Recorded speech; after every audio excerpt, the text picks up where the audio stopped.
Hello everyone. आज हम ecotone के बारे में पढ़ेंगे कि इकोटोन क्या होता है, उसके कुछ कैरेक्टरिस्टिक्स देखेंगे और एज इफेक्ट को देखेंगे।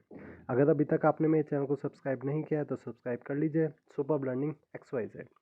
चलिए स्टार्ट करते हैं वीडियो को। देखिए इकोटोन होता क्या है, पहले मैं डेफिनेशन पढ़ता हूँ और फिर आपको बताता हूँ।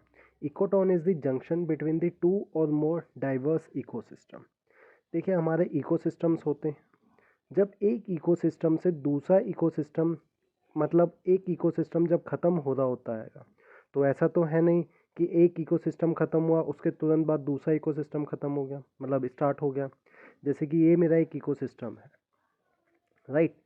ये मेरा यहाँ से स्टार्ट हुआ और ये मेरा एंड हुआ। अब ऐसा तो है नहीं कि इसके तुरंत बाद दूसरा इकोसिस्टम स्टार्ट हो जाएगा। तो एक दूसरा इकोसिस्टम जब स्टार्ट होता है तो ये दोनों इकोसिस्टम एक कॉमन एरिया जो है उसको शेयर करते हैं, राइट। इसी एरिया को हम बोलते हैं क्या, इकोटोन। तो इकोटोन जो होता है वो जंक्शन होता है दो और मोर डाइवर्स इकोसिस्टम्स के बीच में। मीन्स एक ऐसा एरिया जो कि दोनों इकोसिस्टम्स के कॉमन होता है, उसी को हम बोलते हैं इकोटोन। जैसे यहाँ पे मैंने कुछ एग्जांपल्स लिखे हैं। मार्शलैंड, जब एक ड्राई और वेट इकोसिस्टम, मीन्स जब एक वेट इकोसिस्टम और एक ड्राई इकोसिस्टम एक दूसरे को क्रॉस कर रहे होते हैं तब हमारा मार्शलैंड बनता है। ऐसे ही मैनग्रोव फॉरेस्ट, जब टेरेस्ट्रियल इकोसिस्टम से मरीन इकोसिस्टम की तरफ हम जाते हैं तो जो कॉमन पार्ट होता है इन दोनों के बीच में उसको हम मैनग्रोव फॉरेस्ट बोलते हैं। ग्रासलैंड, जब डेजर्ट होता है, डेजर्ट से जब हम फॉरेस्ट की तरफ जाते हैं तो इन दोनों के बीच का जो ट्रांजिशन वाला एरिया होता है उसको हम बोलते हैं ग्रासलैंड।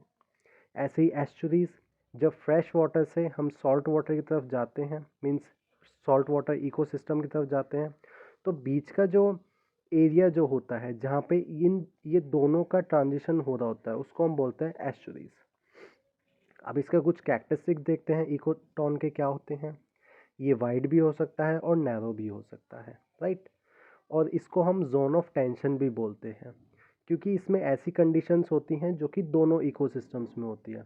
अब आप इसको ऐसे समझ सकते हैं जोन ऑफ टेंशन को कि आप जैसे दो पड़ोसी हो और दो पड़ोसी एक एरिया, एक कॉमन एरिया को या एक सिंपल पार्किंग का एरिया है, राइट, उसको शेयर कर रहे हैं। तो वहाँ पे हमेशा टेंशन बनी रहती है कि अब किसकी गाड़ी खड़ी होगी किसकी नहीं होगी।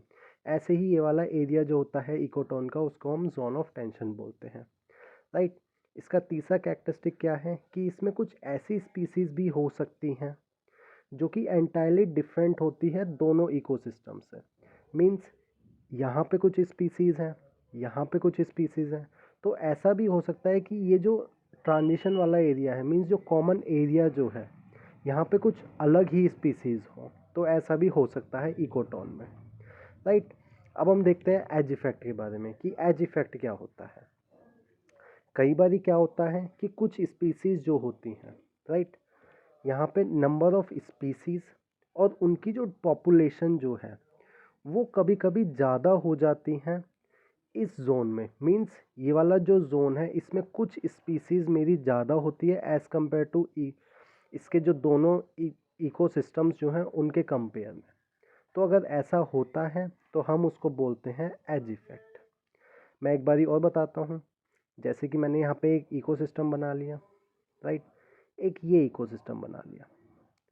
तो ये जो कॉमन वाला जो एरिया है ये वाला, इसमें नंबर ऑफ स्पीसीज जो हैं वो ज़्यादा है कंपेयर टू दिस, और नंबर ऑफ स्पीसीज, राइट, और उनकी जो पॉपुलेशन डेंसिटी है वो अगर इन दोनों के कंपेयर में इस वाले एरिया में ज़्यादा है तो हम उसको बोलते हैं एज इफेक्ट, राइट।